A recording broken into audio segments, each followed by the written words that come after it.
Est-ce qu'investir de façon éthique aujourd'hui, c'est pouvoir investir dans la défense européenne? Cette question, je vais la poser à mon invité. Il a 27 ans aujourd'hui, mais a seulement 24 ans.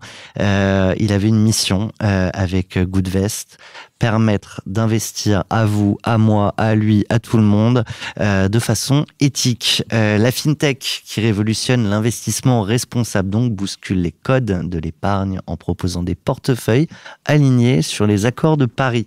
Exit les industries polluantes ou les placements un peu flous. On parlera peut-être aussi des arnaques à l'investissement. J'ai vu passer des choses hier dans le monde. Je serais curieux d'avoir ton regard de professionnel. En tout cas, ici, chaque euro investi doit contribuer à un avenir durable. C'est la promesse. Donc, bienvenue, Joseph Chouefati. On est ravis de t'avoir. Merci. Aujourd'hui, c'est l'histoire d'un entrepreneur convaincu qui pense qu'on peut réconcilier finance et impact. Alors, est-ce qu'il arrivera à vous convaincre? Je l'espère. Ce qui est certain, c'est qu'il va nous partager aujourd'hui son épopée entrepreneuriale, les hauts, les bas, sa vision, ses défis du moment. Avant d'entrer dans le vif du sujet, je vous propose, si ce n'est pas déjà fait, de vous abonner au podcast ou à la chaîne YouTube Feuille Blanche Média. Chaque like, commentaire, partage donne plus de visibilité à des entrepreneurs qui, comme Joseph, veulent ou travaillent à améliorer le monde. T'es bien abonné, Joseph? Je suis abonné. Eh bien, place à l'échange. Feuille Blanche.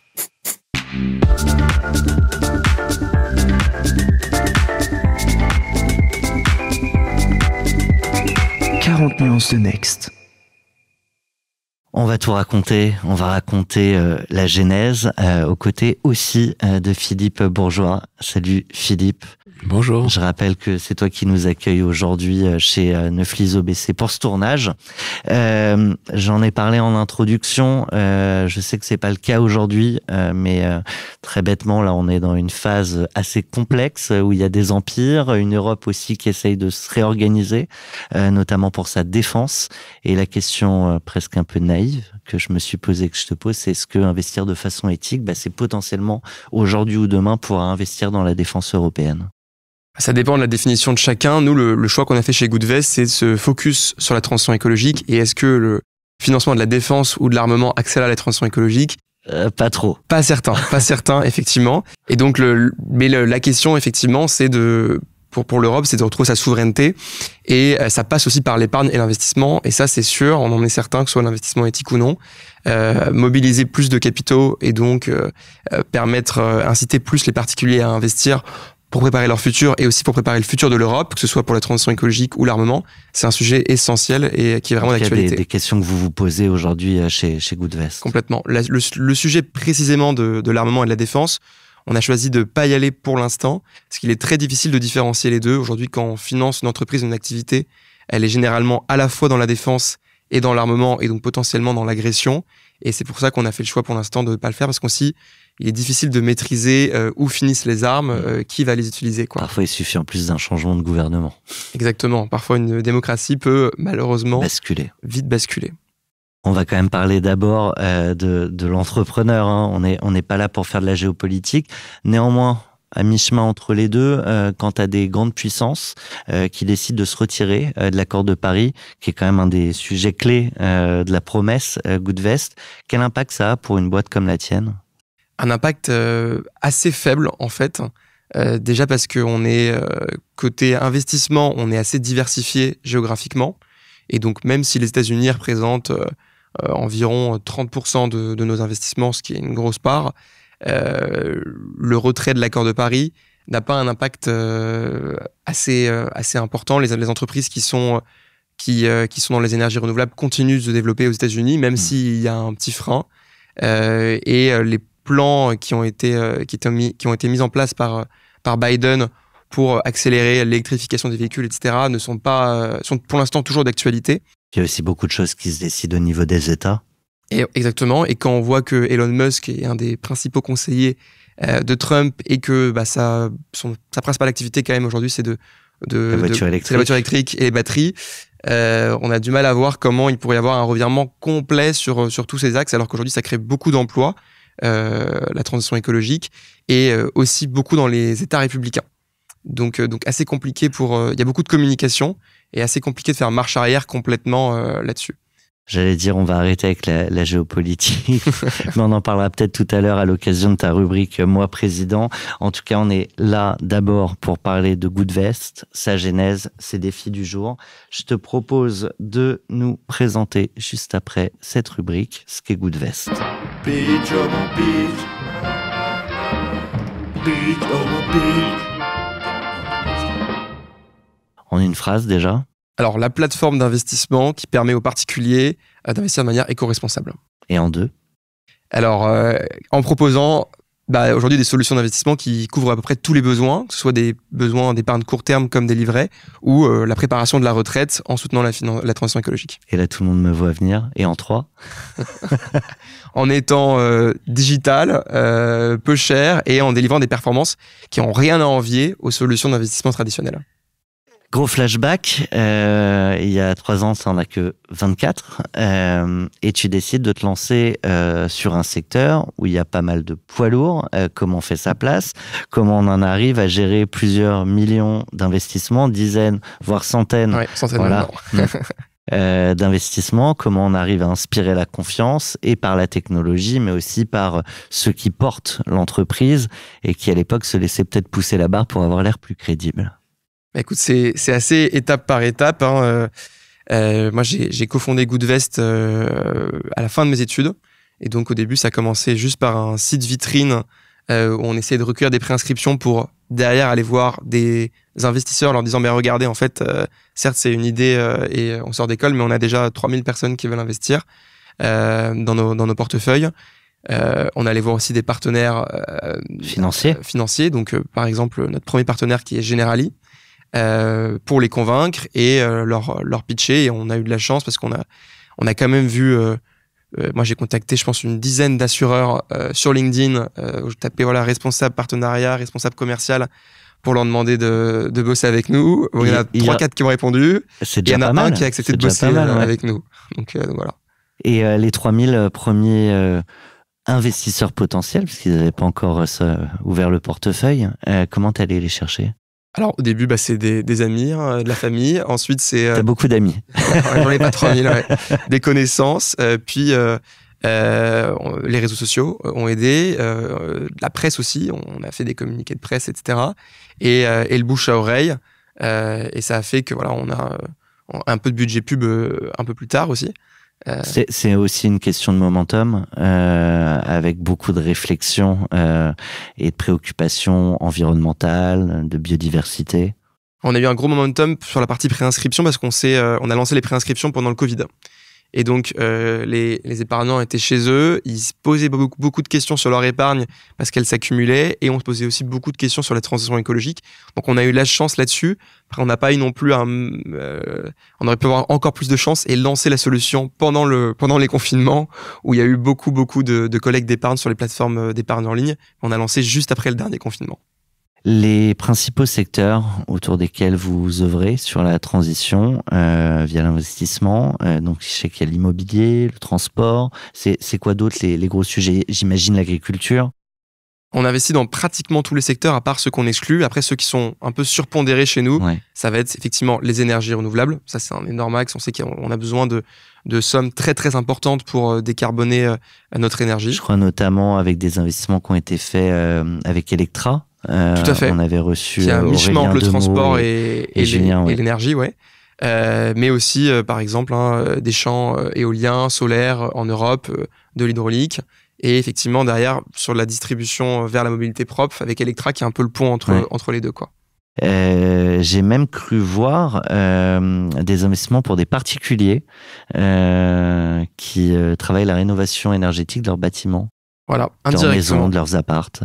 Effectivement, en fait, on a lancé un livret donc bancaire qui a capital garanti avec CFCAL, qui est une filiale du Crédit Mutuel Arkéa. Et en fait, ce livret va financer des prêts immobiliers, et donc à la fois de la construction ou de l'achat d'appartements qui sont classés A, B ou C en DPE, donc qui sont pas des passoires thermiques et qui sont peu énergivores, et à la fois la rénovation de passoires thermiques ce qui permet à la fois d'améliorer effectivement la consommation d'énergie, mais aussi de mieux valoriser les appartements. Et on sait que le secteur de l'immobilier et du bâtiment, soit à la fois la construction et l'énergie qu'il consomme, c'est le deuxième secteur après le transport qui met le plus de CO2 en France. Donc, on n'y pense pas énormément, mais décarboner l'immobilier, c'est super important. Ah, c'est même clé. On peut donner quelques chiffres sur Goodvest aujourd'hui? Bien sûr. Donc, Goodvest, aujourd'hui, on est aux alentours là, de 150 millions d'euros d'épargne sous gestion, avec une très forte accélération, parce qu'on était en début 2023, on était en dessous de 50 millions. Et là, aujourd'hui, on collecte à peu près une dizaine de millions d'euros par mois. Et 12 500 épargnants qui nous ont confié leur épargne. Sur le modèle, je me rends pas compte de ce que ça coûte de monter une plateforme comme ça, de la maintenir, de la faire croître. Là, vous êtes en grosse phase de croissance. Je sais pas si la boîte est déjà rentable, c'est peut-être... Pas encore rentable, non. Sur le modèle, voilà, comment on arrive à monter, développer et s'assurer de la viabilité et de la longévité d'une boîte comme celle-ci? Alors nous, on a un modèle qui est assez particulier où les revenus sont quasiment entièrement des revenus récurrents et où la majorité de la valeur, donc la lifetime value, donc la valeur que génère un client pendant toute sa durée chez nous, elle est future. En fait, un client chez nous, parfois il ouvre un livret, c'est un placement court, moyen terme, mais la plupart du temps, il va ouvrir plutôt une assurance vie ou un plan d'épargne retraite, où la durée moyenne, c'est 10, 20, 30 ans. Et plus le temps passe, plus il va investir sur cette enveloppe, et donc plus il va nous rapporter d'argent. Donc en fait, au début, on n'est pas rentable. Il faut investir beaucoup de coûts d'acquisition et des encours qui sont autour d'un ticket initial moyen de 10 000 euros. Mais au bout de 5, 10, 15 ans, le ticket moyen, il passe à 50 000, 100 000 euros, quoi. Philippe Bourgeois, banquier corpo chez Neuflize OBC. Merci Joseph pour cette première présentation. Moi, j'ai une première curiosité, c'est comment tu acquiers justement ces premiers clients et quels sont leurs profils aujourd'hui? Qu'est-ce qui les motive? Alors, déjà, on a fait le choix, dès le début, d'avoir une stratégie d'acquisition multicanal. On a certains acteurs qui sont concentrés sur un canal, puis un deuxième. Nous, on a fait le choix de tester tous les canaux pour aussi assez rapidement savoir sur lesquels il fallait plus investir que les autres. Sur lesquels vont les autres? Alors, les autres, ils vont généralement soit beaucoup sur le SEO, soit beaucoup sur la notoriété. Donc, le SEO, c'est la recherche Google ou autre moteur de recherche. Soit sur la publicité, soit sur les réseaux sociaux. Tu aurais pu placer Ecosia. Ecosia, exactement, ouais. Et on a d'ailleurs, on voit si on regarde sur notre Google Analytics de quel moteur de recherche viennent nos clients, Ecosia est quand même très bien classé, quoi. Ça m'étonne pas. C'est 10% à peu près. J'ai coupé, mais il y avait la suite de la question de Philippe. Typologie d'investisseurs et leur motivation. Alors, assez diversifiée. Nos clients vont de 0 à 92 ans, avec quand même une moyenne d'âge à 36 ans. Et le cœur de la cible chez nous, il est entre 30 et 50 ans.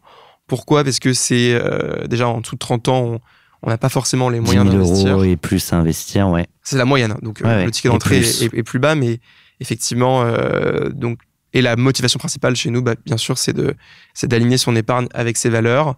C'est souvent la première motivation pour à peu près la moitié de nos clients. Et pour l'autre moitié, ça va être à la fois le rendement, qui est pas moins important, et effectivement l'alignement avec ses valeurs.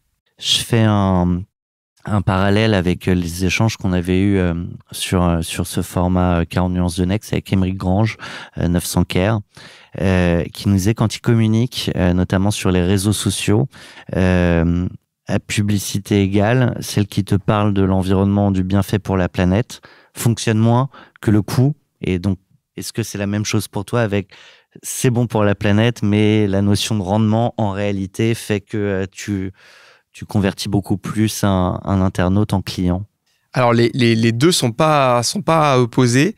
Nous, en fait, notre différenciation principale aujourd'hui, elle est sur la partie de transition écologique. Elle n'est pas sur le rendement. Le rendement, parfois, il va être mieux, parfois, il va être moins bon. Sur le très long terme, les études prouvent qu'il est plutôt meilleur en prenant en compte des critères ESG. Pourquoi? Ah, ok. Mais ça dépend des cycles. Et là, c'est un peu moins le cas qu'avant. Pendant le début des années 2020, il y avait une très, très nette surperformance des investissements responsables, par exemple. Comment tu l'expliques ça? Il y a une belle accélération des énergies renouvelables. Il y a eu sûrement un effet de mode aussi, une petite bulle qui s'est créée sur notamment le secteur des énergies renouvelables, qui a pas mal dégonflé. Et là, ça repart. Mais il y a des effets de cycle. Il y a aussi des politiques qui ont été mises en place. Il y a beaucoup de politiques qui ont été mises en place à la fois en Europe et aux États-Unis pour soutenir le développement de ces activités. Donc les marchés, les investisseurs ont peut-être un peu surpricé aussi ça. C'est souvent le cas quand il y a des secteurs qui se développent très vite. C'était le cas avec Internet, c'était le cas avec l'IA, c'était le cas avec les crypto-monnaies. Et généralement, la bulle se dégonfle pour mieux repartir derrière de manière plus raisonnable, quoi.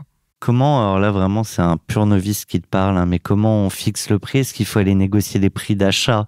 Et auquel cas, comment vous arrivez à jouer là-dessus versus le prix de vente? Alors, nous, on se rémunère pas là-dessus, on se rémunère vraiment sur une commission du montant sous gestion.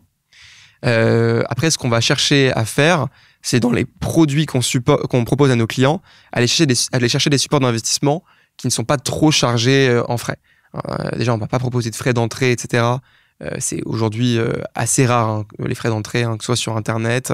Mais ça peut arriver dans certaines petites agences encore. Il faut absolument négocier ces frais.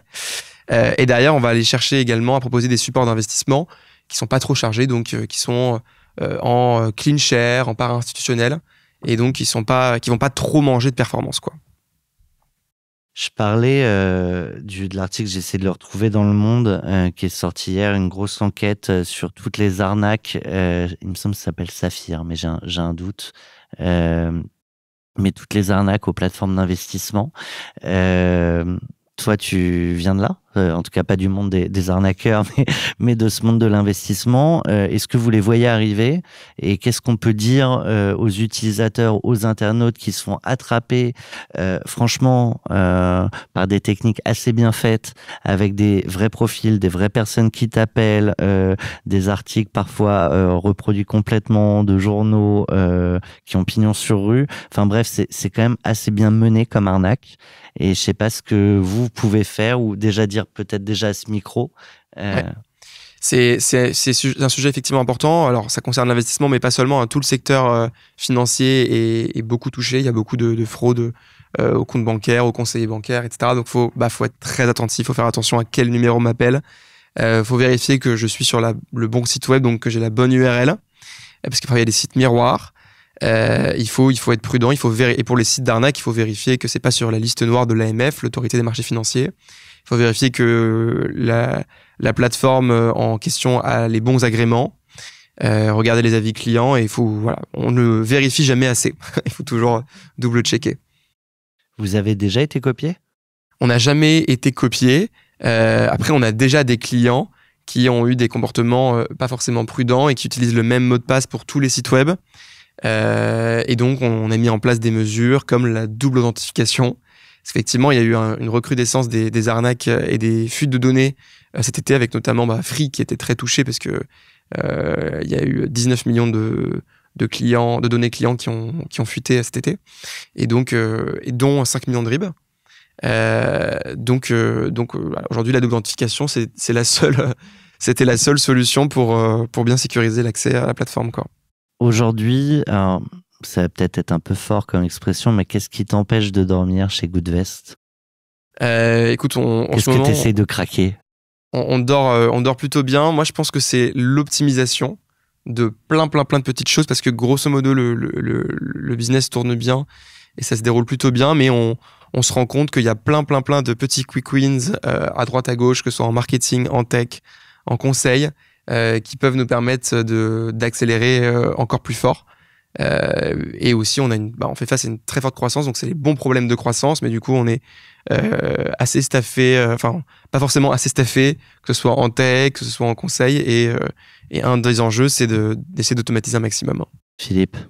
Et justement, puisque Joseph, tu parles de croissance, quels pourraient être, selon toi, dans les semaines, dans les mois, dans les années, les décennies à venir, des éléments porteurs de croissance par changement, j'en sais rien, de mentalité, notamment je parle des retraites, je pense aux retraites, je me dis est-ce que ça peut pas être un vecteur? Complètement. À la fois de réconcilier éthique, capitalisation, voilà. Attends, il me semble que c'est un sujet que tu voulais aborder, donc plutôt que faire redite, j'envoie maintenant. Carte blanche pour 40 nuances de Next. Et la carte blanche de Joseph, et devinez quoi? Sur les retraites. Les retraites, et même pour introduire le sujet, l'orientation des particuliers vers l'investissement qui s'est fortement accélérée avec le Covid. En fait, ça a bien commencé avec le Covid, où où il y a eu à la fois une crise financière, une baisse violente des marchés financiers, et beaucoup de particuliers qui ont voulu tirer profit de cette opportunité en achetant des actions, des ETF, et en commençant à investir à cette période-là. Et depuis cette période-là, on voit qu'il y a vraiment un flux des particuliers qui commencent à prendre leur argent en main et à investir. Et ça a été accéléré aussi par la réforme des retraites, qui a mis le sujet des retraites vraiment sur le devant de la scène. Et aujourd'hui, l'immense majorité des Français a conscience que le système de retraite actuel ne va pas suffire et ne suffit déjà pas à beaucoup de Français pour avoir une retraite qui est décente et qui est confortable, et qu'il faut se prendre en main et commencer à la préparer en investissant. Alors ça, tout le monde a conscience que ça fonctionne pas, tout le monde n'a pas conscience de ce que ça pourrait être. Effectivement. Ouais. Ou est d'accord avec. Mais généralement, les personnes qui comprennent le sujet en éducation financière et se sont bien renseignées sont plutôt d'accord avec, parce qu'en plus d'améliorer significativement le confort de la retraite financièrement, de diminuer, effectivement, on en parlait un peu avant le podcast, mais je peux te laisser redonner les chiffres, mais c'est 25% en gros le coût de préparation de la retraite sur une fiche de paye actuellement en France. C'est vrai que l'effort est beaucoup plus faible si on commence à capitaliser très tôt par rapport aux prélèvements qui sont effectués sur un système de retraite par répartition aujourd'hui. Donc on est, je crois, le dernier pays européen à maintenir exclusivement un système de retraite par répartition. Tous les autres pays ont basculé sur des systèmes intermédiaires ou totalement capitalisés. Et donc, en fait, si les mentalités changent et si très tôt, les gens commencent à devenir clients de Goodwest notamment et à épargner, ça peut changer un petit peu la donne. Donc, j'ai aussi d'autres questions de savoir est-ce que dans les profils des souscripteurs, de tes clients, tu vois des gens qui, il y a 5 ans, 10 ans, étaient assez peu enclins à mettre de l'argent de côté pour leur retraite. Est-ce que tu vois des changements et quel profil de souscripteurs tu as en ce moment sur ces supports? Alors sur donc le principal produit qui permet de préparer sa retraite et qui ça se voit dans le nom aussi, c'est le plan d'épargne retraite, donc le PER. Il est de plus en plus populaire. Effectivement, il y a la loi Pacte qui l'a pas mal réformé, et désormais il y a près de 10 millions de Français qui ont un plan d'épargne retraite. Donc c'est quand même considérable. On est loin des 40 millions de contrats d'assurance vie, mais on est à près de 10 millions d'euros de contrats de PER. Et pour comprendre comment ça marche généralement et comment ça marche chez Goodvest, cette épargne, elle est placée. Et chez vous, elle est placée justement redirigée vers des solutions dites éthiques. Exactement. Donc comment ça marche rapidement un PER? C'est une sorte d'assurance vie. Sauf que le capital est bloqué jusqu'à la retraite hors motif de sortie exceptionnelle comme l'achat d'une résidence principale. Et ce qui est assez intéressant pour le PER, dans le mécanisme qui a été mis en place, c'est que la réduction fiscale, contrairement à l'assurance vie qui est à la sortie des fonds, elle est à l'entrée, ce qui permet en fait de créer une capacité d'épargne supplémentaire. Ça veut dire que vous allez déduire de votre revenu imposable les montants versés sur le PER. Et donc ça vous permet de diminuer vos impôts. Alors, c'est une solution qui est très avantageuse. Les impôts ne sont pas complètement éliminés parce qu'à la sortie, ils sont réintégrés dans le revenu imposable. Mais si vous êtes retraité, vous avez beaucoup moins de revenus. Et donc, vous payez beaucoup moins d'impôts. Vous avez un taux marginal d'imposition qui est beaucoup plus faible. Et en fait, ça veut dire qu'une fois à la retraite, tu viens piocher tous les mois une partie de tes revenus. Exactement. Et en fait, c'est un double enjeu sur le côté économie française. Donc déjà, ça permet d'avoir une retraite qui est beaucoup plus confortable avec un effort beaucoup moins important, parce qu'en fait, pendant toute votre durée de vie active, en fait, l'argent, il va travailler, et donc il va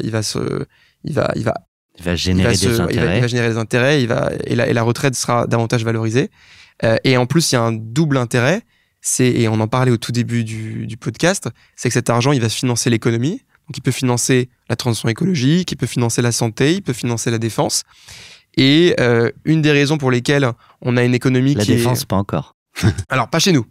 Pas chez nous, mais il pourrait financer. Il va y avoir des besoins, Et puis je pense que oui, il va y avoir des mécanismes qui vont être poussés aussi. Ouais. Donc c'est un double enjeu super important en termes de bien-être financier et de bien-être de l'économie, de changer ce système de retraite. Bon, je demandais au départ si certains seraient convaincus.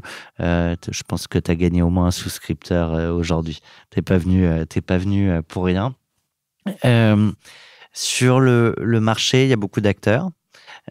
Comment, au-delà des différents canaux, on fait sa place? Alors, il y a beaucoup d'acteurs, effectivement, mais c'est un très, très, très gros marché. Hein. En France, c'est 6 000 milliards d'euros d'épargne. Donc, on est sur un marché gigantesque et qui se développe très vite parce qu'effectivement, il y a de plus en plus de particuliers qui vont vers l'investissement. Donc, 6 000 milliards juste en France. En Europe, le chiffre? On est sur pratiquement 4-5 fois plus. Et vous œuvrez dans le monde? Et dans le monde, combien dans le monde? Alors, j'ai pas le chiffre dans le monde. Désolé. Mais ça doit être 30 fois plus. Vos investissements se font partout dans le monde. Les souscripteurs, eux, sont français ou européens? Voilà, ils sont français. Ou alors français de l'étranger ou étrangers en France. Et demain, potentiellement un peu plus élargi. Potentiellement plus élargi. On sortira pas de l'Europe. Ouais. Mais parce que c'est un marché qui est déjà très très important. Tu peux nous donner un peu la timeline là, des perspectives pour Goodvest?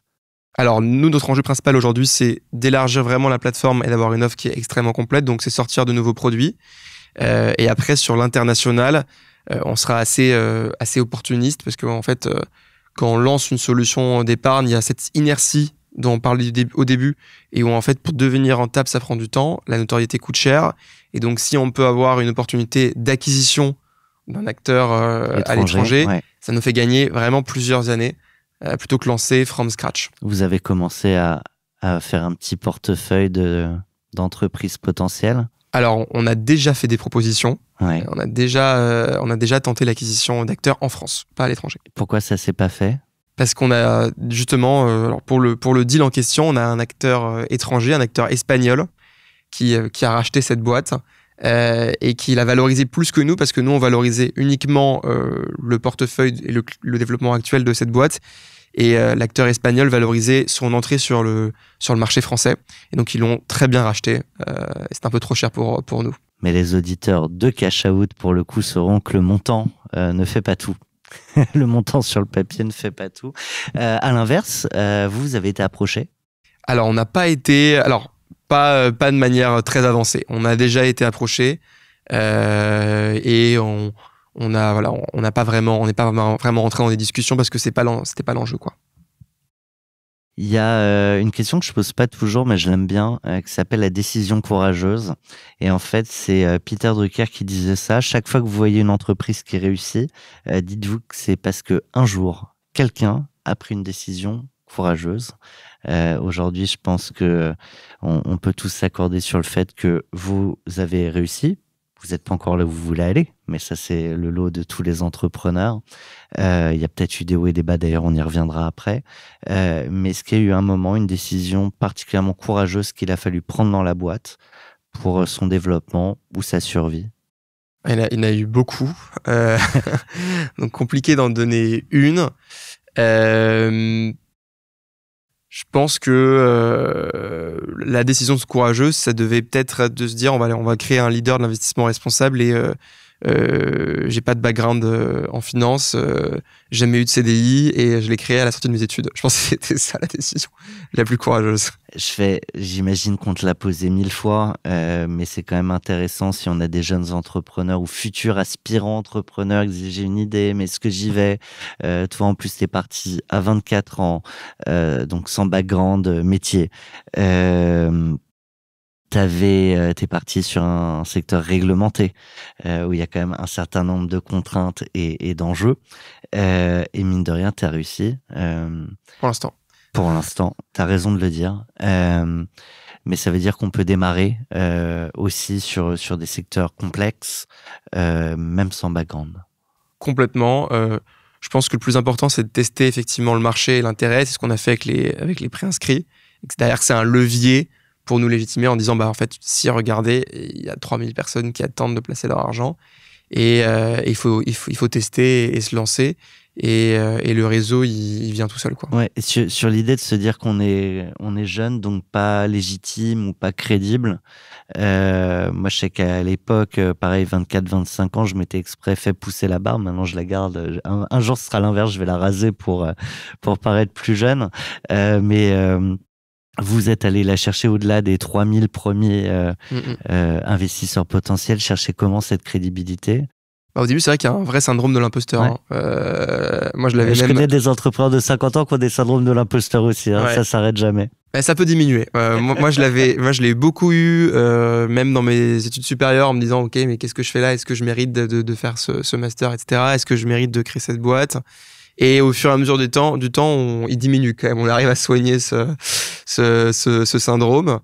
Mais c'est peut-être ça aussi qui fait qu'à la fin, tu arrives à délivrer un produit assez complet. C'est que si tu veux être digne et tu veux montrer que ça va fonctionner aussi. C'est vrai que je pense que la plus grosse pression, effectivement, je pense qu'elle peut venir de là. Elle peut venir de là. Et le fait d'être jeune et de pas énormément connaître le secteur, ça peut permettre d'être plus innovant, en fait. Parce que si j'ai fait 20 ans dans ce secteur et que je connais par cœur, je vais être tenté de faire quelque chose qui existe déjà. Et t'as un exemple au-delà du positionnement qui évidemment est différenciant d'un certain nombre d'acteurs, mais de choses que de fait, parce que tu connaissais pas le métier, t'as pas fait pareil. On a placé le curseur sur l'investissement responsable avant l'analyse financière. En fait, aujourd'hui, la plupart des acteurs avaient déjà une méthodologie d'investissement et se sont dit, on va trouver ensuite quels critères, quel argument environnemental et social on peut mettre. Et nous, on a fait le chemin inverse. On s'est dit, d'abord, on va faire la sélection extra-financière, fixer nos critères, on va voir ce qui va rester et après, on va mettre l'analyse financière. Et je pense que c'est ça qui nous a le plus différencié, c'est le fait de partir d'une feuille blanche qui nous a permis de le faire. Sinon, on l'aurait pas fait, en fait. On n'aurait pas pu le faire. Et du coup, le caractère d'indépendance, moi je le trouve déjà très intéressant au niveau de l'audace, mais là pour la suite, je trouve que c'est une garantie de proposer des choses sans être apparenté à un groupe, que ce soit financier, d'assureur ou autre. Comment tu projettes de rester indépendant à l'avenir tout en te développant, parce qu'il va y avoir des besoins financiers forcément. Alors la question c'est où est-ce qu'on place le curseur dans l'indépendance, en fait? Parce qu'on n'est jamais 100% indépendant. On travaille avec Generali, on travaille avec CFCL, on va travailler avec d'autres partenaires bancaires et assureurs sur le long terme. Ce qui compte pour nous, c'est de garder l'indépendance dans la gouvernance et de ne pas se faire dicter effectivement ce qu'on doit faire par un groupe qui ne correspondrait pas forcément à nos valeurs. Et c'est vraiment ça le principal, je pense. Dans les actus court, moyen terme, vous repartez en levée? Ouais, complètement. On va repartir en levée de fonds. Ça sera notre troisième tour de table. Et c'est la première fois qu'on va faire une levée de fonds. On a vraiment complètement prouvé le modèle. Aujourd'hui, les invests, c'est qui? Alors aujourd'hui, on a des fonds VC. On a Ring Capital, qui est un fonds VC Impact. On a Polytechnic Ventures, qui est le fonds de l'école Polytechnique. On a aussi un institutionnel, ALM Innovation, qui en fait est le fonds d'AG2R La Mondiale. Et on a beaucoup de business angels, qui sont beaucoup d'entrepreneurs ou des personnes qui viennent du monde financier. Et demain, ouvrir une partie du capital à vos souscripteurs? En fait, on l'a déjà fait. Ouais. C'est vrai que je ne l'ai pas précisé, il y a aussi eux. Dans notre seed, ça fait longtemps, donc c'était notre première levée de fonds. On a permis à 500 de nos clients de devenir investisseurs et de posséder une petite part de Goodvest. Parce que c'est éthique d'investir dans une boîte qui investit dans l'éthique. Voilà, Ça exactement. Et pour nous, ça crée aussi des clients qui sont encore plus engagés, qui sont Bien des sûr. ambassadeurs et qui parlent encore plus de Goodvest autour d'eux. Alors là, vous entamez, tu le disais, le troisième tour. On peut parler de montant recherché? C'est un petit peu tôt, Un peu tôt. mais la dernière levée de fonds, dette plus equity, c'était 10 millions. Et généralement, on fait à peu près le double, quoi. Ouais, j'allais dire x3. Ça ne s'est pas toujours bien passé. Et je pense que ça va être l'objet de ta claque. Donc, je te propose d'en parler dans une seconde. Waouh! Je l'ai dit, ça s'est pas toujours si bien passé. Et je vais même lire un post que tu as sorti sur LinkedIn à l'époque. J'ai reçu un des appels les plus difficiles de ma vie. Tu veux pas le lire d'ailleurs? Je peux le lire si tu me le mets sous les yeux. Ah là là. Donc, bon. J'ai reçu un des appels les plus difficiles de ma vie, du moins professionnel. Pour une fois sur LinkedIn, je ne vais pas parler d'un succès de Goodvest, parce qu'on parle souvent des succès, mais d'un véritable échec et probablement la plus grosse claque. D'ailleurs, il y avait le terme claque que j'ai prise depuis le début de l'aventure. Il y a presque un an, le lundi 20 décembre 2021, donc ça fait un peu plus d'un an maintenant, aux alentours de 10h, mon téléphone sonne et un fonds qui devait investir 1 million d'euros depuis plusieurs semaines, term sheet signé, donc engagé normalement, nous plante 4 jours avant le closing, qui était prévu le 24 décembre. À ce moment-là, on avait 6 semaines de trésorerie devant nous. Il se trouve aussi que c'était le jour de mon départ en vacances, après 18 mois de travail sans repos. Donc c'est un très très beau cadeau de Noël. Alors pourquoi est-ce qu'ils nous ont planté? 3 arguments que je vais vous laisser juger par vous-même. Premier argument, business. Premier chiffre remarquable, très bon coût d'acquisition, mais crainte sur une potentielle hausse de ce coût d'acquisition dans les prochains mois. Deuxième argument, impact, marketing, barrière à l'entrée, marque trop jeune, besoin de plus de temps pour la voir s'installer, pour pouvoir se rassurer. Et le fonds est un fonds early stage, je précise bien sûr. Et troisièmement, collaboration avec le fonds. Vous semblez maîtriser votre sujet parfaitement et on ne sait pas ce qu'on pourrait réellement vous apporter. C'est un peu, c'est pas toi, c'est moi. Donc voilà, c'était. Et donc cette levée de fonds était cruciale pour la survie de Goodvest, bien sûr. On avait embauché nos 5 premiers salariés, on avait nos 500 premiers clients, de magnifiques projets. Il ne restait plus qu'à trouver davantage de financement pour accélérer. Mais tout d'un coup, la probabilité de survie de la boîte s'est effondrée. Après 18 mois de travail, de stress, notre proposition de valeur pouvait être réduite en miettes. Et voilà, mon but en écrivant ce post n'est clairement pas d'afficher ce fonds. Et d'ailleurs, je me suis jamais permis de les afficher en public. Même en off? Et je le ferai pas. En off, évidemment. En off, je l'ai fait auprès de personnes de confiance, en leur demandant de pas en parler autour d'eux, parce que c'est important quand même de souligner quand un fonds d'investissement n'est pas du tout professionnel. Oui. Et ils mettent en danger des boîtes. Et on avait arrêté les discussions avec d'autres fonds plusieurs semaines avant parce que c'était engagé. Donc effectivement, c'est un peu le jeu, et c'est le jeu du VC game. Il y a une bonne partie des investisseurs qui se basent sur des intuitions, surtout à ce stade-là, et elles peuvent changer. Et le but de ce post, c'était aussi de montrer les échecs. Il se trouve que on a réussi à obtenir un prêt bancaire qui nous a permis de sécuriser tous les autres investisseurs de la levée de fonds qui étaient des followers, et il n'y en a aucun qui s'est retiré, malgré le fait que le lead se retire. Et eux peuvent être nommés. Et eux, ils peuvent être nommés, ils sont très contents aujourd'hui. Il y a plusieurs points. Un, quand tu t'apprêtes à lever, c'est pas mal d'aller faire le tour des entrepreneurs que tu connais, voire d'en contacter certains. Un, qui sont déjà dans le fond, parce que c'est pas parce qu'ils ont investi que ça se passe bien. Et puis 2, effectivement, d'avoir quelques noms de gens vers lesquels potentiellement ça pourrait être intéressant de s'écarter. Et le deuxième point, moi, que je trouve intéressant, et c'est pour ça qu'on tient beaucoup à cette rubrique la claque, c'est que, je le disais tout à l'heure, vous avez réussi, on en a plein des entrepreneurs à ce micro qui ont réussi, mais on aime montrer que parfois ça tient pas à grand chose. Ça veut aussi dire que quand il y a des coups durs, on peut s'en relever. Mais c'est aussi dans ce cadre-là qu'on a sorti le format planté, pour entendre aussi ce que c'est que de finir une boîte et d'essayer de la finir le plus proprement possible, avant même d'envisager souvent le rebond après, mais qui est essentiel. On est 1 an et demi, 2 ans après là. Ouais. Qu'est-ce que tu tires comme leçon, toi, très personnelle, presque viscérale, de ce moment clé?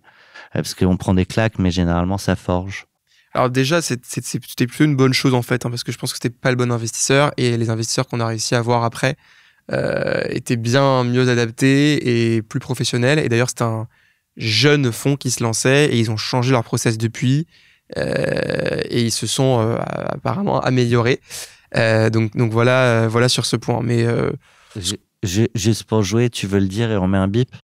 Le nom du fonds? Ouais. Ça commence par un A. Ok. Mais il y en a quelques-uns. Beaucoup, hein. Sinon, je n'aurais pas donné la lettre. Ça ne nous aide pas. Donc la question c'est quel apprentissage s'en tire pour notamment la future levée? C'est effectivement de bien choisir ses fonds, de bien se backup et c'est de démarrer la levée suffisamment tôt aussi. Je pense que après on n'aurait pas pu la démarrer beaucoup plus tôt à l'époque parce qu'on n'avait pas énormément de background et il fallait qu'on ait quelque chose à prouver, donc il fallait qu'on ait nos 500 premiers clients pour pouvoir faire cette levée de fonds. Mais là par exemple aujourd'hui on se lance en roadshow et on a 16 mois de trésorerie devant nous, sachant qu'on a qui va plus zen. Voilà, on a 40% de nos coûts qui sont du marketing où on peut augmenter ou baisser le levier à tout moment. T'as pas mal d'entrepreneurs et notamment de la tech qui ont senti que les investissements se décalaient à défaut de réduire, mais se décalaient. Donc là, effectivement, vous avez 16 mois de trésor devant vous. Mais c'est quelque chose que tu as intégré pendant l'année passée, qu'il fallait peut-être prévoir un peu de marge de manœuvre.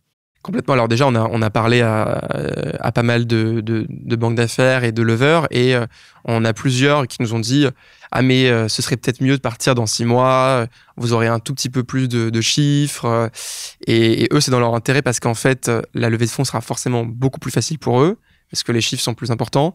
Mais pour nous, je dormirai moins bien du coup. Ouais. Et quand on est passé à 6 semaines... Ouais, on n'a pas envie de leur vivre. Exactement. Non, mais c'est clair. Ça forge. Tu parles de tes investisseurs. Je te propose d'en écouter un. Vous avez un message. C'est les questions surprises dans 40 nuances de Next. Et celle-ci est d'Arnaud Giraudon. Bonjour Joseph, c'est Arnaud Giraudon. Je suis impressionné par la capacité que tu as à maîtriser en profondeur beaucoup de domaines dans l'entreprise, malgré ton jeune âge, et c'est tant mieux et c'est important. Mais ce que je voudrais savoir, c'est que tu nous donnes ta recette. Comment tu restes update sur autant de sujets? Alors, le secret, c'est de tout maîtriser un peu et de rien maîtriser complètement. C'est de faire semblant et de parler avec aplomb. C'est de chercher à apprendre énormément, écouter énormément de choses. Et c'est c'est de recruter des personnes qui sont meilleures que soi dans tous ces domaines et d'essayer d'apprendre d'eux et effectivement de pas se cantonner à un domaine et voilà. Je trouve que le sujet du recrutement, c'est une vraie question quand tu le dis et tous les entrepreneurs qui réussissent le disent, recruter des gens meilleurs que soi, mais quand on est sur des sujets qu'on ne maîtrise pas, est-ce que tu te fais accompagner ou est-ce que tu te laisses la possibilité de te planter royalement? Alors, surtout au début, parce que à partir d'un certain stade, on prend des cabinets, des conseils, des chasseurs, plein de choses, une DRH. Au début, on est tout seul. Au début, je pense que la stratégie de recrutement, elle a évolué avec la boîte depuis le début de Goodvest. Et il faut qu'elle évolue. Ça veut dire qu'au début, je pense qu'il faut hire fast, recruter rapidement, et fire fast, et virer rapidement quand ça se passe mal. Et après, il faut le plus rapidement possible hire slow. Effectivement, on peut pas connaître tous les domaines et évaluer les compétences de tout le monde. Donc déjà, on s'est fixé des règles, c'est peu importe le poste, que ce soit un stage, une alternance, un CDI, junior, senior, gros business case pour évaluer les compétences au sein de l'entreprise, vérifier que la personne le fait tout seul, etc. Et d'ailleurs, j'avais appelé Arnaud pour un de nos derniers recrutements pour lui demander de passer certains membres du board. Exactement, pour lui demander de tester une candidate. Et pour avoir un autre avis, quoi. Donc je pense qu'il faut pas hésiter à faire ça, prendre prise de recommandation aussi obligatoire et prendre des avis extérieurs. Et puis il y a une partie soft skills qui est peut-être aussi assez importante qu'on sous-estime parfois. Mais ça c'est plus simple c'est peut-être plus simple de le sentir. On n'a pas besoin des compétences pour l'évaluer, quoi. Mais des gens très bons, mais insupportables, c'est pas non plus le bon recrutement. Clairement. Si on avance un tout petit peu, j'avais évoqué la rubrique Moi Président. Donc là, je te donne les clés de notre pays. Tu en fais littéralement, enfin pas totalement, mais littéralement ce que tu veux.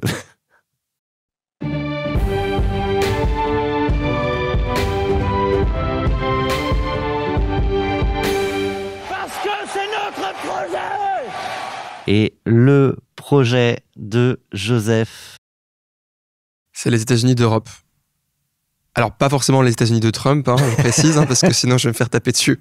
Mais c'est les États-Unis d'Europe, donc ça veut dire une Europe qui est beaucoup plus forte, beaucoup plus unie, et que ce soit sur le plan écologique, le plan économique, le plan militaire, on est face effectivement à des empires, comme tu le disais, la Chine, les États-Unis, et il faut que on ait un marché européen. Il faut que très facilement une boîte comme Goodvest puisse se développer dans n'importe quel pays d'Europe sans avoir à passer par le lancement de 14 000 produits et l'obtention de 4 agréments différents. Donc déjà la réglementation simplifiée, en tout cas uniformisée. Uniformiser la réglementation, les taxes, avoir un marché uniformisé, avoir une armée et une administration aussi, ce qui va nous permettre de faire pas mal d'économies également. Avec cette problématique du vote à l'unanimité sur certains sujets. Je pense que c'est pas possible. Effectivement, il faut faire les États-Unis d'Europe, donc il faut qu'il y ait un pouvoir central qui soit bien plus puissant que ce qu'il ne l'est aujourd'hui. Ce qui ne veut pas dire qu'aux États-Unis, les États n'ont pas de pouvoir. Tout à fait. J'en vois déjà certains s'énerver derrière leur écran ou leurs écouteurs. Mais on peut mettre un peu de nuance. Ça passerait par une réforme en tête que tu as pensé Je pense qu'il y a un certain nombre de sujets sur lesquels il faudrait absolument aligner tous les pays. Je pense qu'un des sujets, il y a 2 sujets qui sont très importants et qui nous touchent particulièrement, c'est les produits d'épargne. Il faudrait vraiment déjà en France on a un nombre de produits d'épargne incalculable, et en plus certains politiques sont un peu déconnectés de la réalité du marché et continuent à en lancer, et puis au final ça ne répond ni à un besoin des particuliers ni à une volonté des acteurs de l'épargne, et il se trouve que le produit ne voit jamais le jour parce qu'il n'y a personne qui le distribue ou qui le met en place. C'est le cas par exemple du PEAC. Je sais pas si tu en as déjà entendu parler, mais tu vois, voilà, le plan d'épargne avenir climat, le nom est sympa. Pourtant, tu pourrais foncer sur un sujet comme ça, Mais il a été mal designé, le produit, en fait. Il a été designé pour que le produit se termine à 25 ou 26 ans, je sais même plus. Et donc, aucun intérêt pour un acteur de l'épargne de lancer ce produit à un plafond. Donc, c'est un produit qui est plafonné, avec un horizon limité. Alors qu'aujourd'hui, on a un produit qui est l'assurance vie, qui marche très bien, qui est éligible aux mineurs, et donc il suffirait d'adapter et de rendre peut-être plus avantageux l'assurance vie mineure avec un prisme climat, plutôt qu'en relancer un énième produit. Et puis là, c'est à nouveau ce qu'ils veulent faire, ils veulent relancer un énième produit sur la partie défense, mais stop, déjà, il y a un problème d'éducation financière en France, et il y a la moitié des Français qui ne savent pas ce que c'est qu'une action ou une obligation. Est-ce qu'on ne s'adresse pas d'abord à ce problème avant de créer un 15e produit bancaire que personne ne connaît et que personne ne va proposer? Je viens d'inventer un nouveau jingle. Le coup de gueule. Non, le tuto éducation financière pour les non-avertis, et je pense que j'en fais partie. Qu'est-ce que tu peux m'apprendre de votre monde pour le jeune, avec un peu de barbe, épargnant que je suis?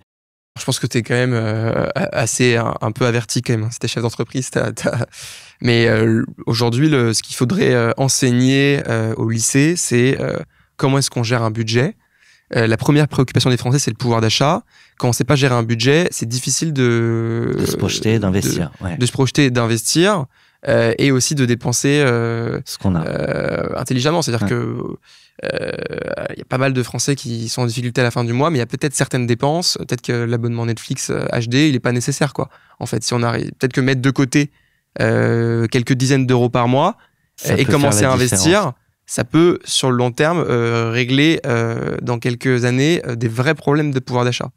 Donc oui, premier sujet, observer ses dépenses. Observer ses dépenses, constituer une épargne de précaution. On ne va pas commencer à acheter du Bitcoin si on n'a pas 3 mois d'épargne de précaution de côté sur un livret. Et donc faire les choses dans l'ordre, et après s'éduquer financièrement pour pouvoir bien réagir le jour où il y a une crise financière. Est-ce que je panique? Est-ce que je vends? Non, justement, il faut diversifier, investir progressivement et pas se baigner à poil. Donc ça veut dire avoir une épargne de précaution pour pas avoir à tout sortir au mauvais moment. Ouais. Tu penses quoi de tous ces gourous de l'investissement qu'on voit pulluler sur les Instagram, YouTube, et je pense bien poussés par le sponsoring, mais parfois juste par les algos? Ça dépend lesquels, parce que je vais pas les mettre tous dans le même panier. Il y en a qui font de l'éducation à commencer financière. par ceux qui font partie des canaux d'acquisition pour Goodvest, c'est ça? Bah, eux, on est plutôt content qu'ils soient là. Ils font plutôt bien le travail. On essaie de bien choisir de toute façon les partenariats d'influence qu'on peut faire. Et il y en a quand même beaucoup qui font de l'éducation financière et qui font plutôt bien leur travail et qui devraient presque être subventionnés par l'État, quoi. Parce que vu le travail qu'ils font, que l'État ne fait pas, et c'est le rôle de l'État de faire un minimum d'éducation budgétaire et financière, et c'est une mission qui n'est pas remplie par l'État aujourd'hui. Et après, il y a aussi effectivement des gourous de l'investissement qui disent n'importe quoi pour vendre des formations, parfois pas très formatrices. Et donc il y a de tout, et heureusement, c'est en train d'être de plus en plus régulé aussi là-dessus. Il y a des lois qui sont passées sur l'influence, et on espère que ce sera un peu mieux dans les prochaines années. Donc, ta vraie reco pour devenir millionnaire en partant de rien en un an, c'est peut-être ou de créer une boîte. Éventuellement de monter une boîte. Ouais. Créer une boîte, mais il n'y a pas de recette magique. Il y a plus de chance, il n'y a pas de recette magique, sinon ça se serait. Je veux bien qu'on parle un peu de l'homme derrière la boîte. Et pour ça, on va parler de toi après ce jingle. Allez, relaxez-vous. Et maintenant, on parle de vous? Tu peux fermer les yeux, on va parler de toi. Moi, je serais curieux de savoir aujourd'hui comment tu t'inspires, comment tu arrives à sortir parfois de ce tunnel dans lequel sont beaucoup d'entrepreneurs à ne penser et à ne vivre et à ne respirer que à travers leur boîte. Équilibre vie pro, vie perso, c'est super important. Et donc pas extrêmement original, mais je fais beaucoup de sport, donc. Pardon, excuse-moi. Vous avez un message. C'est ton frère. Salut Joseph, c'est Victor. Je voulais savoir comment tu faisais pour garder un équilibre vie pro, vie perso. Merci. Ça aurait été dommage de ne pas répondre à Victor. Alors déjà, c'est un équilibre qui varie. Hein. Il y a forcément des périodes où il n'y a pas d'équilibre. Il faut essayer de les compenser par des périodes où il y a beaucoup de vie perso. Mais je pense que voilà, aujourd'hui, moi, mon équilibre, c'est 70% du temps éveillé ou 75% du temps éveillé, c'est du travail. Et après, le reste, c'est entre le sport, les amis et la famille et la nature, quoi. Et ça fait très bien le taf. Ouais, aujourd'hui, tu as pas l'impression de faire des sacrifices? Non, vraiment pas. Un peu moins qu'avant, mais quand t'évoquais les 18 premiers mois où t'avais pas pris de repos, enfin les début, faut sprinter, les lancements, exactement. Faut sprinter, et puis en plus on avait l'enjeu de peu de trésorerie, besoin de lancer le produit le plus vite possible, peur d'arrivée de concurrents, et la vague d'investissement Covid qui nous a forcé à aller très très vite en se disant il y a beaucoup d'épargne là, donc c'est là maintenant qu'il faut l'investir. Et comment tu t'organises ou comment tu échanges pour t'aménager des temps de pause? Est-ce que c'est dans ton environnement professionnel? Est-ce que tu as des associés, des collaborateurs avec lesquels tu décides par moment de dire voilà, on va prendre un temps de pause sur la stratégie, on va prendre un peu de recul, un peu de hauteur? Comment tu respires, entre guillemets? Au sein du cadre pro, quoi. Ouais, je fais un petit retour, mais voilà, pour voir comment tu fonctionnes. C'est que des allers-retours. C'est surtout moi qui prends de la hauteur et du recul. C'est difficile pour les autres équipes parce qu'on est vu qu'on a une forte croissance, effectivement ils sont au four et au moulin, et donc c'est très compliqué parfois de se projeter. Donc j'essaie de les pousser à le faire, leur demander leurs besoins, etc. Mais c'est surtout moi qui le fais effectivement en connaissant un peu tous les sujets, mais aucun sujet totalement en profondeur, quoi. À part vraiment le sujet de direction, hein, comme le cash, etc. Et c'est grâce aussi c'est en parlant à des conseils. Donc Arnaud Giraudon, qu'on a écouté, qui est investisseur de Goodvest, c'est aussi un de nos advisors et qui a beaucoup d'expérience, parce qu'on l'a pas présenté, mais il a dirigé Fortunéo, Compte Nickel, Suravenir, Louvre Banque Privée, tout ça Acom Assure, tout ça dans une vie. Et donc c'est grâce aussi aux advisors et qu'on prend du recul. Et c'est aussi dans tous les temps d'équilibre vie perso où on a parfois des petites idées qui pimpent ou des optimisations qu'on voit qu'on n'aurait pas si on était dans une tâche précise de boîte. Quoi. Ouais, lever le nez.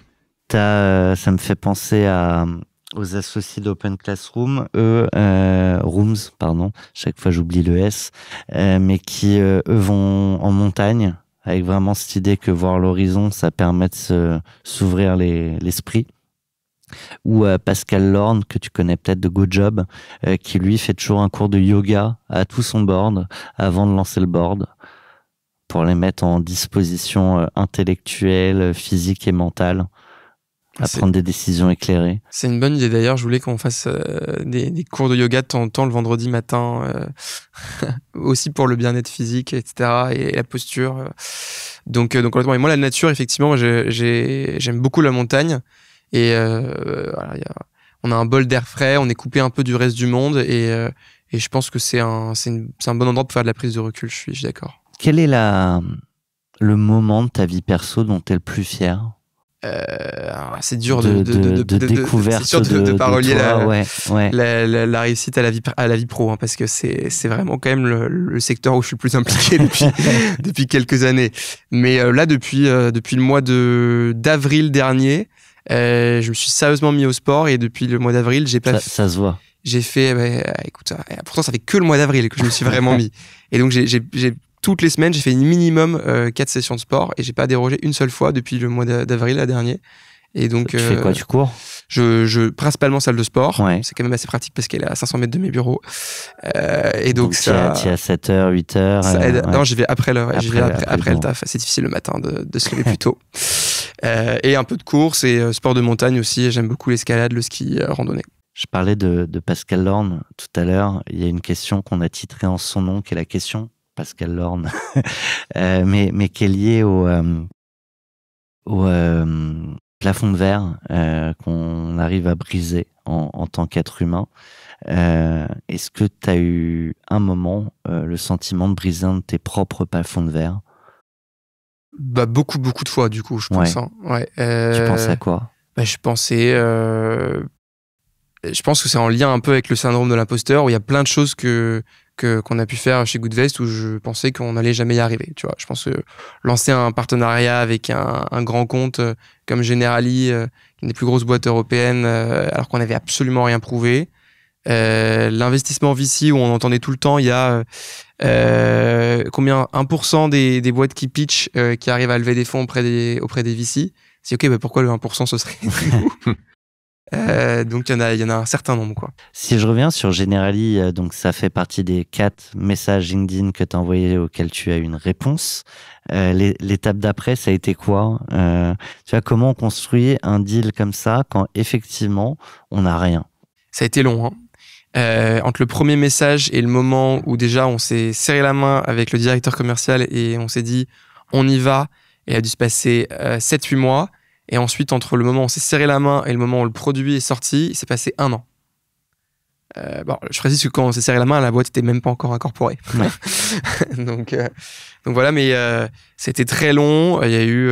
alors déjà, parce que c'est un groupe... Et tu ne peux rien vendre tant que tu n'as pas le produit, de toute manière. Tu peux rien vendre. Tu peux pas faire 1 euro de chiffre d'affaires, effectivement. Tu peux rien vendre. Donc on a tout fait en parallèle, en fait. On s'est dit, on va pas attendre d'avoir le produit pour commencer à faire de la com, pour commencer à lever des fonds, parce que sinon, on va mettre 3 ans pour sortir. Et c'est ce qui s'est passé pour certains de nos concurrents. Pas des concurrents directs qui ont la même proposition de valeur que nous, mais des plateformes d'épargne digitale. Et moi, j'ai voulu faire les choses dans l'ordre. Dans l'ordre, exactement. Et ils ont mis 3 ans, 4 ans à sortir. Il y en a qui ont... Là, il en faut de la résilience, hein, parce que 4 ans, faut... Et peut-être de l'audace, hein. Et de l'audace, mais donc on s'est dit, moi, c'est ce que j'avais un peu appris dans le master que j'avais fait en entrepreneuriat. C'était qu'il fallait tout faire en même temps, fake it until you make it. Et donc, on lève des fonds, on fait du marketing, on crée le produit, tout ça en même temps. Et on obtient les agréments, parce que sinon, si on fait step by step, on va mettre 4 ans, c'est sûr. Je pondère toujours cette phrase-là avec plutôt fake it until you're sure to make it. Ouais. Parce que sinon, tu peux en mettre certains dans... Au début, t'es pas sûr du tout. Hein. Non. Non mais, et c'est là qu'on a l'audace et des croyances absolues T'as beaucoup d'entrepreneurs qui disent si j'avais su par quoi j'allais passer, je me serais peut-être pas lancé vu la montagne. Et en fait, le plaisir, c'est de l'avoir fait quand même et d'être, en tout cas, une première step de montagne. Ah, moi, je l'aurais fait, c'est sûr. Quoi qu'il. Ouais. Non. Là, en fait, ça c'est plutôt. On a eu des difficultés et des échecs, mais aucun échec qui était insurmontable. Donc, qu'est-ce que tu referais différemment, par contre? C'est dur. Je pense qu'on aurait pu lever encore plus d'argent, aller encore plus vite, aller européen encore plus vite. Mais compliqué de réussir à lever des dizaines et des dizaines de millions ou des centaines de millions quand c'est sa première expérience pro, quoi. Donc, tu vois, je regarde quelques parcours comme ceux qui sont très impressionnants en Europe en ce moment, c'est Trade Republic. Ouais. Mais est-ce que ça aurait été possible de faire aussi gros, aussi fort que Trade Republic dans la même situation? Pas sûr, quoi. On voit toujours mieux et plus fort, quoi. Hein, donc voilà. Moi, j'ai une phrase que nous a dit à ce micro Loïc Soubéran de Swile, moi que j'aime bien. Ça veut pas dire qu'on l'atteint, mais il dit, tu prends ton ambition, tu la multiplies par 10, et c'est ça que tu vas chercher. Tu t'arriverais peut-être pas au 10, mais tu feras mieux que l'ambition de départ. Je suis plus ou moins d'accord. Parce qu'il y a aussi eu des beaux échecs de boîte en faisant ça. À vouloir voir trop grand. Et de plus en plus, récemment, parce qu'effectivement, le marché du VC s'est tourné. Et puis aujourd'hui, l'hyper-croissance sans se rapprocher de la rentabilité, ça existe encore dans certains modèles comme l'IA, voilà. Mais grosso modo, c'est plus accepté dans la majorité des modèles. Surtout dans des modèles qui sont... l'épargne, c'est un secteur qui est quand même existe depuis quelques temps, quoi. Et on a vu quand même entre Luco, Mastéos, des acteurs qui ont choisi cette trajectoire-là. Ça va grossir très vite. Et in fine, la boîte, elle est vendue à perte. Vraiment à la casse, quoi. Par rapport à ce que valait la boîte sans valorisation divisée par 100, quoi. Donc, moi, je suis plus dans l'optique de me dire, je préfère faire une boîte qui peut exit, je pense, quand même 500 millions, 1 milliard, voire un peu plus, mais pas en 2 ou 3 ans, qu'une boîte qui peut exit 15 milliards où j'ai 90% de chances de me planter, quoi. Le temps long. Ouais, le temps long, et dans l'épargne, on le disait, il y a un temps qui est long, parce qu'il y a de l'inertie, mais après, il y a la courbe exponentielle arrive, et quand elle arrive, elle est très forte. C'est un peu ton assurance vie à toi. Voilà. Tu sens qu'il y a une hype nouvelle de l'entrepreneur que t'es dans les événements, en soirée, réseautage, au fil du temps que la boîte grossit, qu'elle est soit plus visible dans les médias, soit les annonces de levée de fonds. Tu as des moments parfois presque un peu pour certains d'ego trip. Tu sens une différence. Ouais, complètement. Quand même. Mais je suis pas non plus une rockstar. J'ai pas des dizaines de milliers d'abonnés ou des centaines de milliers comme l'ont certains entrepreneurs. Hein, donc je suis connu dans le secteur nombre vraiment. Le follower n'est pas forcément proportionnel à la réussite des boîtes. Ah non, ça c'est sûr. C'est sûr, mais dans le fait d'être reconnu dans des événements, souvent il y a un lien quand même. Et donc il y a une reconnaissance qui est, on va dire, sur certains segments précis qui vont être la fintech ou l'investissement, le green et certains cercles d'entrepreneurs, mais voilà, quoi. Et dans le temps que tu consacres à ces prises de parole, même à venir dans un média comme le nôtre, quelle place ça a dans ta vie aujourd'hui de chef d'entreprise et d'impact, ou pas, ou trop faible, ou très bon sur la boîte? Je pense que c'est à peu près 20% du temps.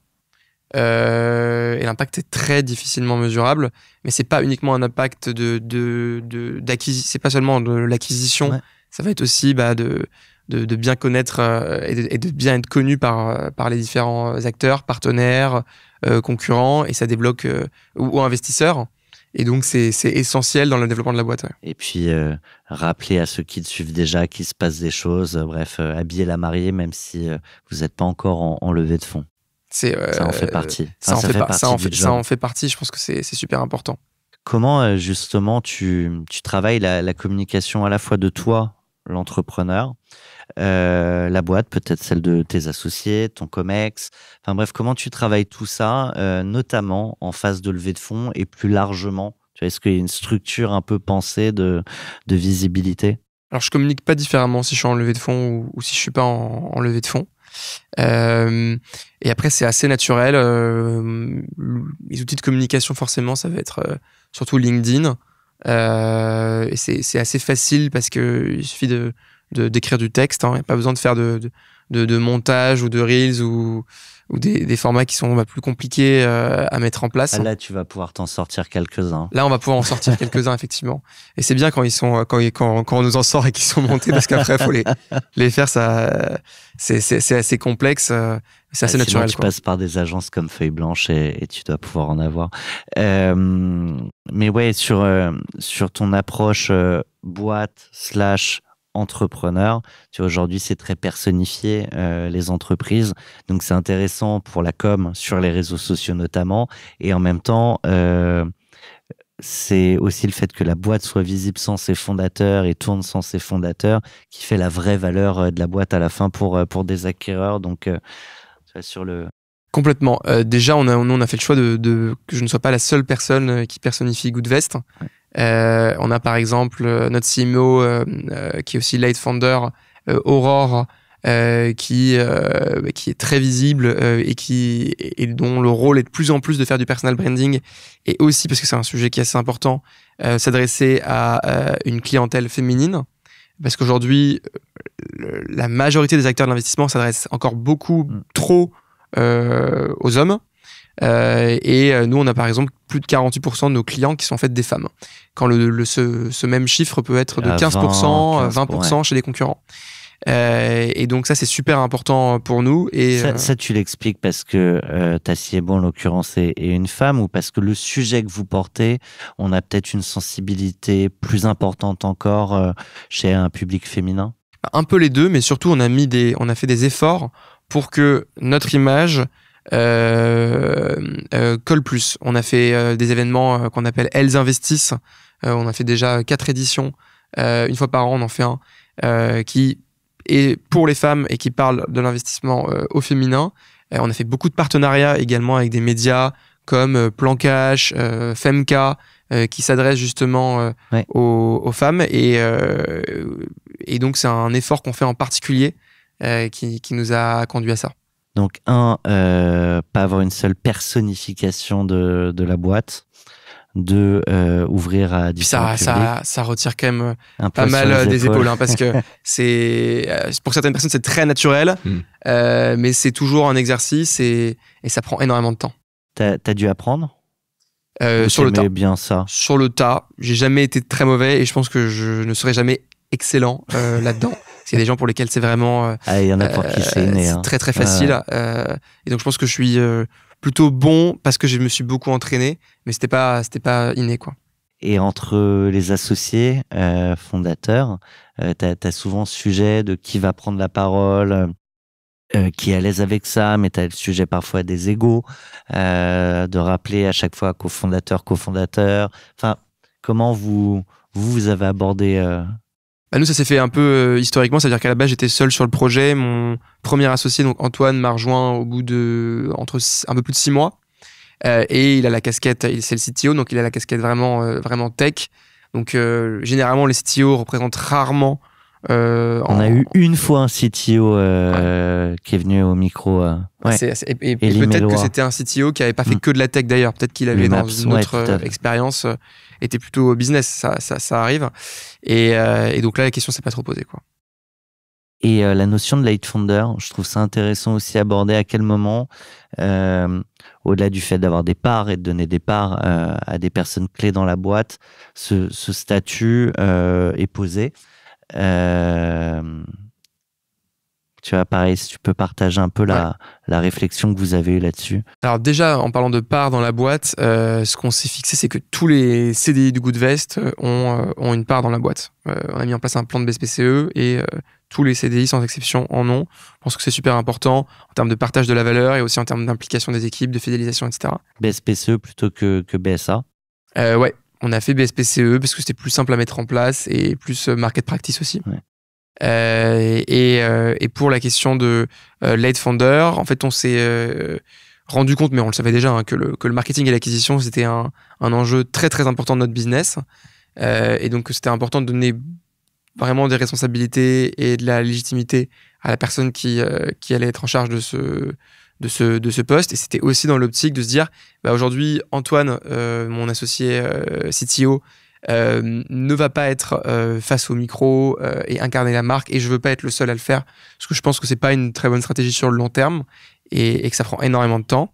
Et donc, c'est bien d'avoir une deuxième personne. En plus d'avoir une femme, c'est important parce que ça répond aussi à notre volonté de s'adresser à la fois aux hommes et aux femmes.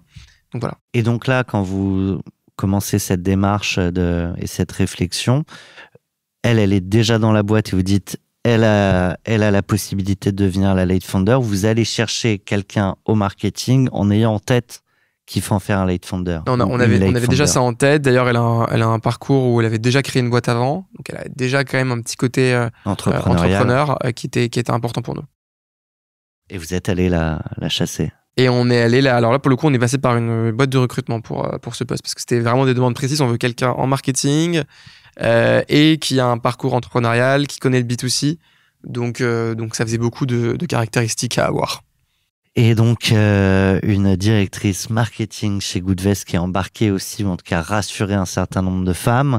On a un peu le même sujet chez les entrepreneurs, dépasser les 30% de femmes entrepreneurs.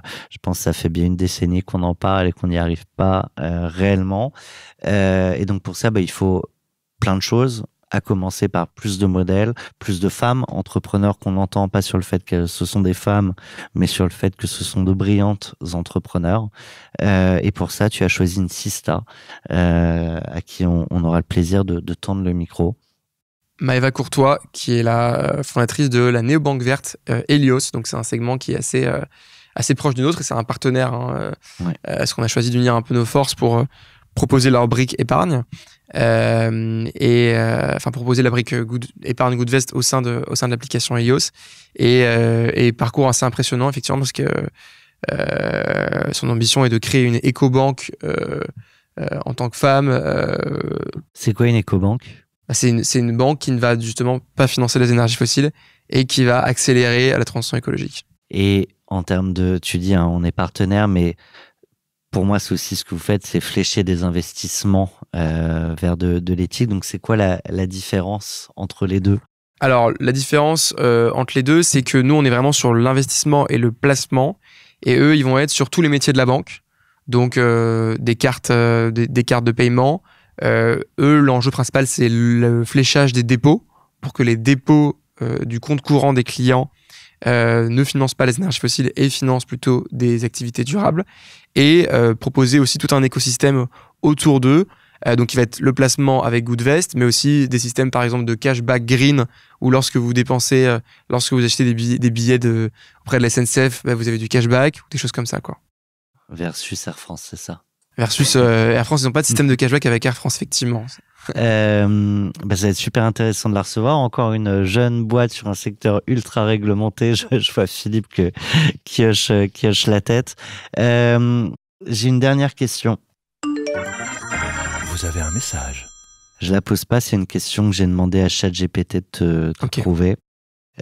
Et franchement, bien vu. Je pense qu'il écoute à peu près tout ce qu'on fait. Et sa question est la question: qui veut être mon associé? Donc à mi-chemin entre l'actu et ce qu'on fait sur 40 nuances de Next. Alors Joseph, si demain, j'arrive pas à faire une voix robot, donc tu m'en veux pas. Joseph, si demain tu étais investisseur dans Qui veut être mon associé, quel type de start-up soutiendras-tu et quels seraient les critères rédhibitoires qui font que tu n'investiras pas dans l'entreprise ou dans l'entrepreneur? Alors déjà, je pense que j'investirais dans ce que je connais. Donc je m'aventurerai pas dans une boîte qui n'est pas dans soit du B2C, soit de la fintech, soit de l'impact. Et donc je pense qu'il serait rédhibitoire, c'est effectivement, je n'investirai pas dans une boîte. J'aurais du mal à investir par exemple dans l'IA si c'est pas lié à un de ces trois domaines-là, quoi. Et puis maintenant, l'IA, on t'en met partout. Donc la question, c'est quel usage et quel business. Vous, l'IA, vous l'utilisez en partie, j'imagine, mais pour faire quoi? Alors, on l'utilise dans les analyses, j'imagine. Dans notre travail en général, dans les analyses. Après, on l'utilise pas dans le cœur de notre modèle. Ça veut dire que les portefeuilles ne sont pas créés par de l'IA générative, quoi. On fait de la sélection, on a toujours une vue humaine, un check humain, mais on l'utilise à la fois dans notre travail de tous les jours pour aller plus vite, pour être plus productif, et aussi dans l'analyse des boîtes aussi, et dans l'optimisation du portefeuille à la marge, quoi. Et oui, de la projection des risques pour chaque investissement, j'imagine que tu as Voilà. quand même quelques algos. Mais ça, c'est des qui algos, tournent, ouais. et j'ai du mal à dire que c'est vraiment C'est de l'IA, ouais. que c'est de l'IA au sens IA génératif, Ouais. quoi. Un regard d'entrepreneur justement sur l'essor de l'IA plus largement pour nos populations et y compris pour les citoyens que nous sommes, avec des grands gourous souvent étrangers qui maintenant ont la main quand même sur pas mal de systèmes informationnels. À mon regard, je vais revenir un peu à la partie présidence de la République. Je pense que c'est important que l'Europe soit maître de son IA. Parce qu'au final, l'IA, on a beau en avoir peur, etc., elle va arriver, ça va être comme Internet. Donc autant que ce soit la nôtre. Donc autant que ce soit la nôtre et qu'on la maîtrise, effectivement. On maîtrise pas nos réseaux sociaux et on voit ce que ça donne. Peut-être qu'on n'a pas envie de faire la même bêtise avec l'IA, quoi. Ouais, ou peut-être qu'il y a aussi des sujets sur les réseaux sociaux là, à adopter assez vite. Ouais, aussi. Bah, en tout cas, n'hésitez pas à partager sur Facebook, Twitter, X et tous les réseaux sociaux de vos choix cet échange très plaisant avec toi, Joseph. Merci. Bravo à toute l'équipe parce que évidemment on reçoit les fondeurs, mais derrière Ouais, c'est des grosses équipes qui bossent. Donc merci à toi et dans quelques années, j'espère dans Cash Out plutôt que d'en planter. Avec plaisir. À très bientôt. Feuille blanche.